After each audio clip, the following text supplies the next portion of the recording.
और मेरे प्यारे देशवासियों, नेक्स्ट जनरेशन रिफॉर्म्स के लिए हमें एक टास्क फोर्स गठित करने का निर्णय किया है।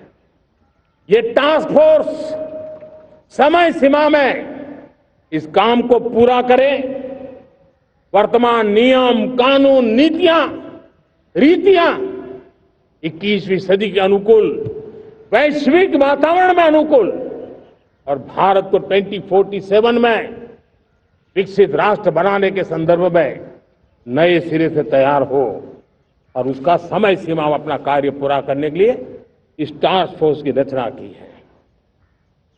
साथियों, ये रिफॉर्म के कारण जो नए लोग अपना भविष्य बनाने चाहते हैं उनको तो हिम्मत मिलेगी। हमारे स्टार्टअप्स हो, हमारे लघु उद्योग हो, हमारे गृह उद्योग हो, उन उद्यमियों को उनकी कंप्लायंस कॉस्ट बहुत कम हो जाएगी और उसके कारण उनको एक नई ताकत मिलेगी। जो एक्सपोर्ट की दुनिया में उनको लॉजिस्टिक सपोर्ट के कारण, व्यवस्थाओं में बदलाव के कारण उनको एक बहुत बड़ी ताकत मिलेगी। साथियों, ऐसे ऐसे कानून है हमारे देश में, छोटी छोटी चीजों के लिए जेल में डालने के कानून है। आप हैरान हो जाएंगे, किसी ने नजर नहीं डाली।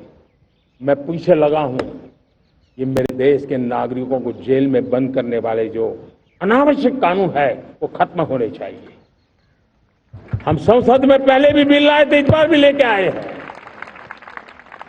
साथियों, इस दिवाली में आपकी डबल दिवाली का काम मैं करने वाला हूं।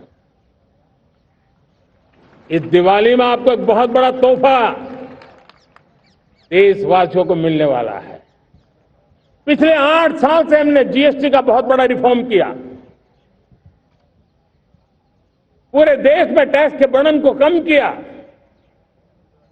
टैक्स की व्यवस्थाओं को सरल किया और 8 साल के बाद समय की मांग है कि हम एक बार उसको रिव्यू करें।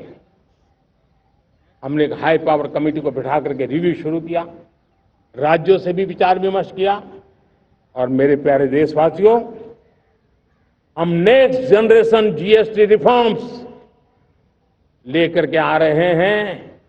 ये दिवाली के अंदर आपके लिए तोहफा बन जाएंगे। सामान्य मानवीय की जरूरतों के टैक्स भारी मात्रा में कम कर दिए जाएंगे, बहुत बड़ी सुविधा बढ़ेगी।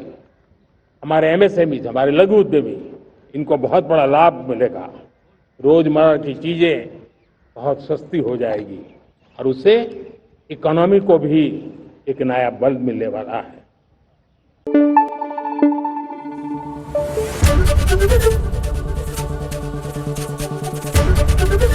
एबीपी न्यूज आपको रखे आगे।